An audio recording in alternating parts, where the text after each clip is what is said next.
राष्ट्रवादीच्या नेत्या रुपाली ठोंबरे पाटील सध्या आपल्या सोबत आहेत। आपण त्यांच्यासोबत चर्चा करू।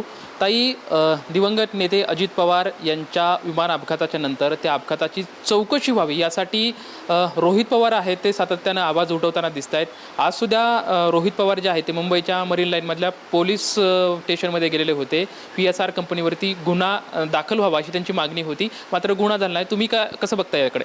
एक लक्षात घ्या, माननीय अजितदादांची 28 जानेवारीला जी घटना घडली ते महाराष्ट्राचे उपमुख्यमंत्री विमान अपघातात किंवा ज्या विमान जिथे अपघात झाला त्या ठिकाणी त्यांचं दुर्दैवी निधन झालेलं आहे आणि त्याचा तपास आज महिनाभर झाला। आम्ही चौकशी काय देतीये, काय पुरावे देते त्याच्यासाठी थांबलेलं असताना सुद्धा कोणता काल मला वाटतं DGC यांनी सांगितलं की VSR कंपनीचे त्याच्यामध्ये टेक्निकली प्रॉब्लेम आहे आणि त्यांची ती विमानं उड्डाणे बंद केली।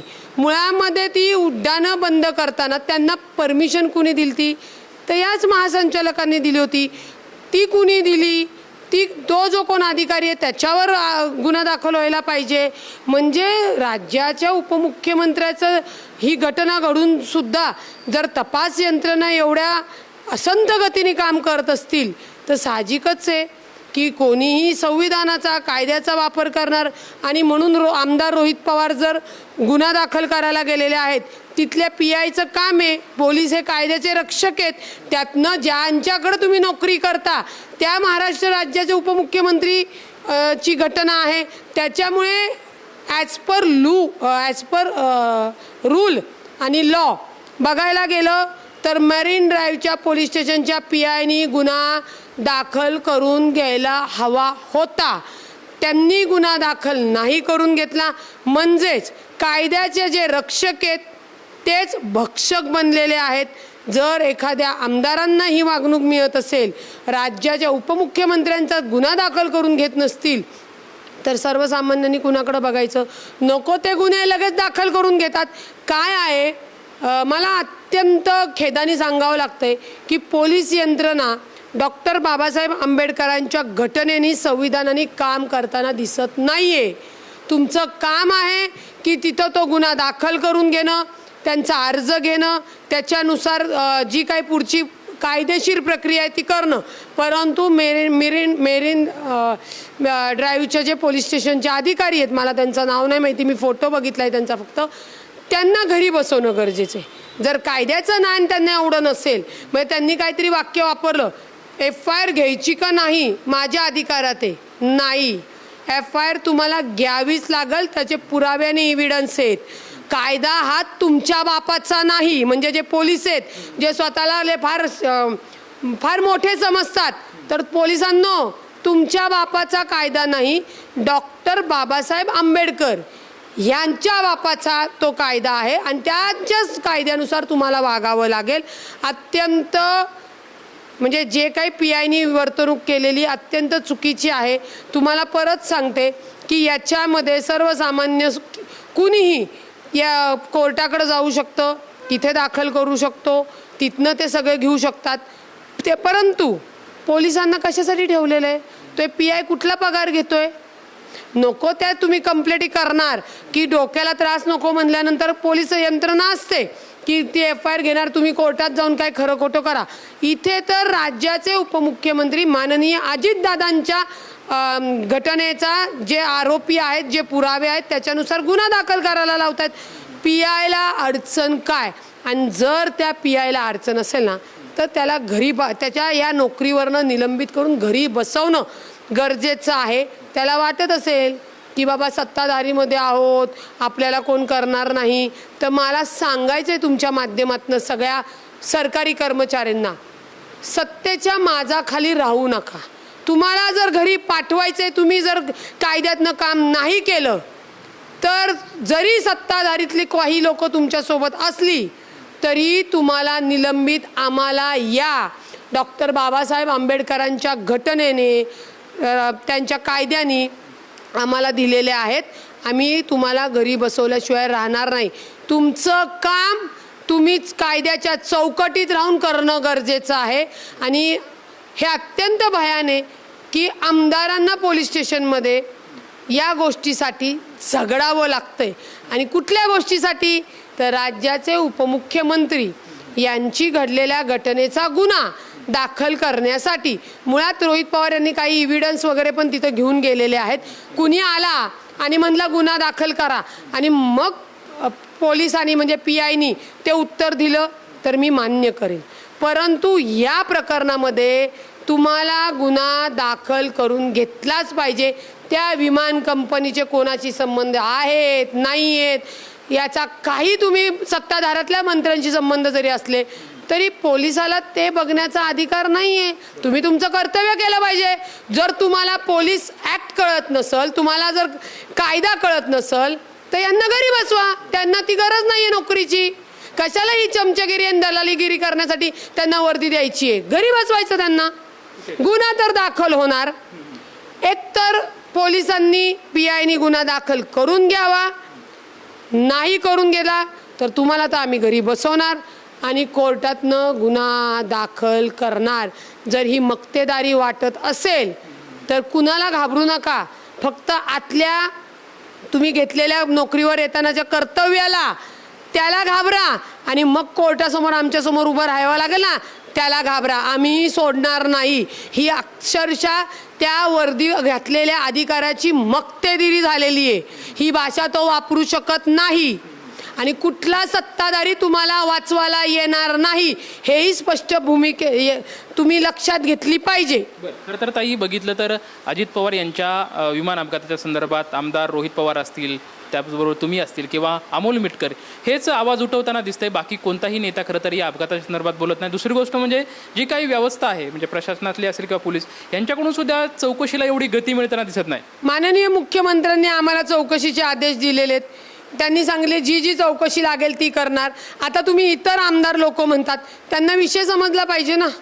आमदार मस येतो 288 भागातले आमदार, त्यातले समजा आमच्याच आमदारांचा किंवा सत्तेधारीतल्या मित्रपक्षाच्या ज्यांना हा विषय समजतो कळतो, ज्याच्यामध्ये बोलण्याचं डेअरिंग आहे किंवा ताकद आहे तेच बोलू शकतात.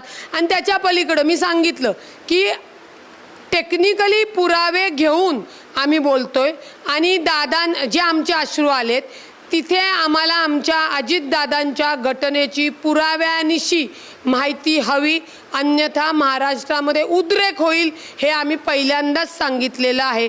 आता जवळजवळ तुम्हाला सांगते महिना येईल. महिना होऊन सुद्धा जर VSRवर आत्ता तुम्ही बंदी घालताय, दुसऱ्या तिसऱ्या दिवशी का नाही बंदी घातली? म्हणजे कुठं ना कुठं इथे जे बाकीचे मंत्री आहे किंवा सत्ताधारीतलेत किंवा उद्योगपती आहेत त्यांचं साठलोट आहे आपल्याला दिसतंय. त्यांना वाचवण्यासाठी या गोष्टी घडत असतील तर आम्ही त्या गोष्टी घडून देणार नाही. म्हणून मी असेल, आमदार रोहित पवार असतील, अमोल मिटकरी असतील, अजून बाकीचे आमदार असतील, त्यांना जर माननीय अजितदादांना श्रद्धांजली द्यायची असेल तर हा आवाज उठून त्यांच्यावर गुन्हे ज्यांच्यामुळे हा निष्काळजीपणामुळे गुन्हा झालेला आहे त्यांना आरोपी करून ती श्रद्धांजली ती वाहिली जाऊ शकते. नाही वाहिली, आम्हाला कुणाला बळजबरी करायची नाही आहे. आम्ही एकटे 100ला काफीत. आणि पुन्हा सांगते, कायदा आमच्या बापाचा आहे, डॉक्टर बाबासाहेब आंबेडकर यांचा आहे. त्याच्यामुळे ज्या पोलिसांनी निग्लिजन्स केला, FIR घेतली नाही, कर्तव्यात कसूर केली, या सगळे कायदे त्यांना माहिती आहेत. घरी बसवणार त्यांना, कायद्याने घरी बसवणार. त्यांनी नोकरी करायचे पण ते पात्रतेचे नाही आहेत. अरे तुम्हाला एक आमदार राज्याचे उपमुख्यमंत्र्यांचे पुरावे घेऊन FIR दाखल करा म्हणतात. तुमचं काम काय आहे? FIR दाखल करणं. ती कंपनी दाखवेल ना की आम्ही केलंय का नाही केलंय, कोर्टात बघतील, कोर्ट ठरवेल. म्हणजे काय करतात, वेळ काढूपणा चालला आहे. मी पुन्हा सांगते की कोर्टामध्ये ही FIR दाखल जाणार, त्याला तो टाइम ऑफ पिरियड घालवायचा. म्हणून ही काही जी लोक आहेत, प्रत्येक क्षेत्रात सगळीच चांगली लोक असतात असं नाही, ही जी काही लोक नालायक आहेत की जी भ्रष्टाचारी आहे, खाकी वर्दीचा चुकीचा वापर करणारे आहेत, काही मंत्री आहेत की जे भ्रष्टाचारी आहेत, अशी लोक ही रिंगण करून अजितदादांच्या अपघाताचं सत्य महाराष्ट्रासमोर येऊ नये म्हणून प्रयत्न करतात. मरीन ड्राईव्हवरचा PI सुद्धा त्याच्यामध्ये आहे. त्यांच्यावर काय कारवाई करायची ती करणार. समस्त महाराष्ट्रातले वकील सुद्धा या कोर्टामध्ये जाऊन जेव्हा हे दाखल करतील तेव्हा या पोलिसांची आणि जे सत्ताधारी मंत्री आहेत ना त्यांची पळताबुळ होईल. लक्षात ठेवा, पुन्हा सांगते, महाराष्ट्राचा खूप मोठे नेते गेलेले आहेत आणि त्याचं जाण्याचं कारण निष्काळजीपणा आहे. सुरक्षतेची काळजी घेतलेली नाहीये. VSRला परमिशन कुणी दिली? DGCAनीच दिली ना.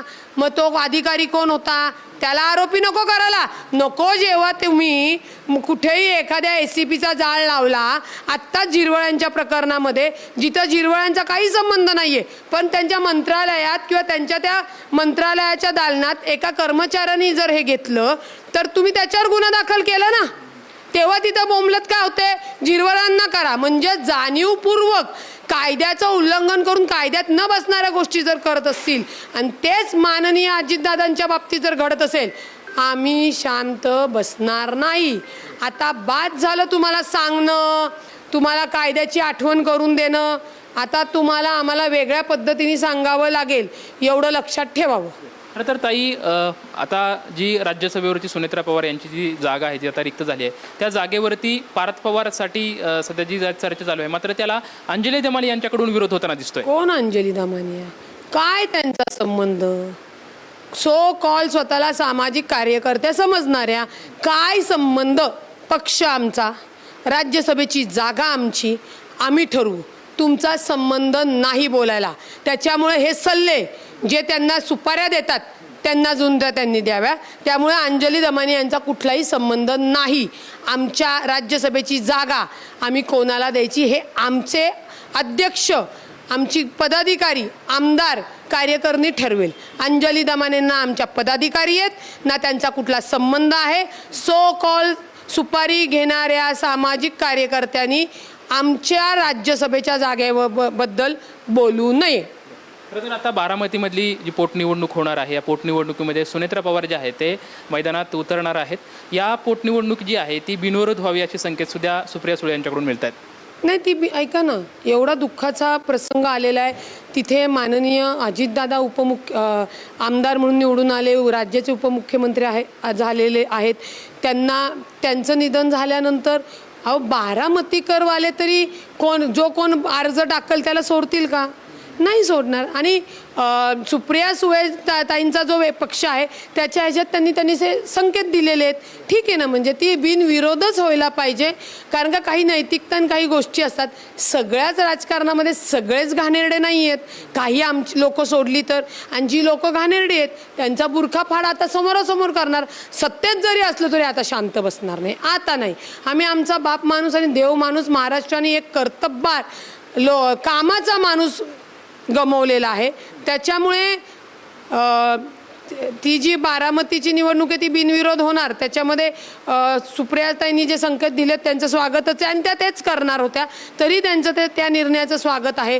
परंतु जर याच्यामध्ये अजितदादांच्या अपघाताचं गूढ बाहेर नाही काढलं, गुन्हे दाखल नाही केले तर संपूर्ण महाराष्ट्र तुम्हाला पेटलेला दिसेल. आणि याला जबाबदार पोलीस यंत्रणा, तपास यंत्रणा असणार आहे. याची नोंद माननीय मुख्यमंत्री साहेबांनी घ्यावी.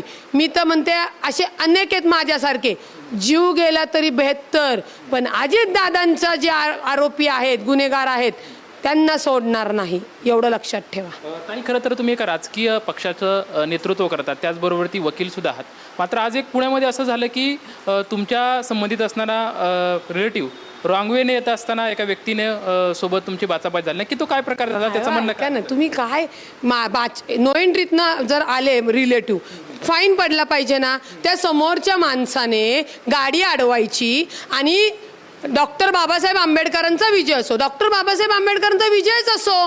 काही जे खंडणीखोर गुन्हेगार आहेत की जे छत्रपती शिवाजी महाराजांचं नाव घेतात, अंगात त्यांच्यात कुठले गुण नसतात, त्याचप्रमाणे डॉक्टर बाबासाहेब आंबेडकरांचं नाव घ्यायचं, गुण तर अंगात कोणते नाही. जर रॉंग वेने कोण आलं तर त्या व्यक्तीने त्यांना शिवीगाळ करून मारायचं आहे का? मग अशाला काय करणार तुम्ही? आणि तो कोण होता? रिक्षावाला होता साधा. मग त्या रिक्षावाल्याला त्यांनी तुम्ही जर त्याचं रेकॉर्ड काढलं तर मला वाटतं कुठला तरी गुन्हेगार छपरी आहे, त्यांनी डायरेक्ट काय केलं, तिथं त्या सदाशिव पेठेमध्ये डॉक्टर बाबासाहेब म्हणजे मलाच बघून डॉक्टर बाबासाहेब आंबेडकरांचा विजय असो, मग डॉक्टर बाबासाहेब आंबेडकरांचा विजयच असो ना, पण स्वतःची कर्तृत्व लपवण्यासाठी नाही आहे. जर रॉंग साईडनी आलेत, त्यांनीही शिव्या दिल्यात, दोघांवर गुन्हे दाखल झाला पाहिजे. माझे रिलेटिव्ज आहेत म्हणून तो शहाणा आहे आणि मी माफ करायचं चालणार नाही. त्याला 2 तिथं खरं वाजवल्या पाहिजे होत्या, तरीही मी तिथं संयम धरला. आणि हो, डॉक्टर बाबासाहेब आंबेडकरांचा विजयच असो, त्या दोघांवरही नो एंट्रीत न गेल्यावर काय गुन्हा दाखल होतो, काय होतो तो गुन्हा, किंवा ती फाईन भरली असती. हा पुढं गाडी जाऊन द्यायला तयार नाही, हा कोण बाई लागून गेला, त्याच्यावरही गुन्हा दाखल करायला झाला पाहिजे. आणि त्यातनं जर अजून कुणी काय केलं असेल त्यांच्यावर होतील. हा किरकोळ विषय, माझ्या घरातले शिंकले, पाणी पिले, त्याच्यापेक्षा सर्वसामान्यांचे प्रश्न कसे होतील. आणि या समाजातले चोर, खंडणीखोर, नावं घेऊन अंगात ज्यांच्या कुठलीही वृत्ती नाही, आचार नाही, विचार नाही, त्या लोकांना पण ठेचून मारण्याचं काम हे रुपाली पाटील करते, हे लक्षात घ्या. दिवंगत नेते अजित पवार यांच्या विमान अपघातातली जी काही माहिती आहे ती लवकरात समोर आली पाहिजे, अन्यथा आम्ही महाराष्ट्रामध्ये पेटून उठू, अशी प्रतिक्रिया जी आहे ती रुपाली ठोंबरे पाटील यांच्याकडून आपल्याला पाहायला मिळते. कॅमेरामॅन विशाल रायपुरेसोबत लक्ष्मण जाधव, ट्यून मराठी, पुणे.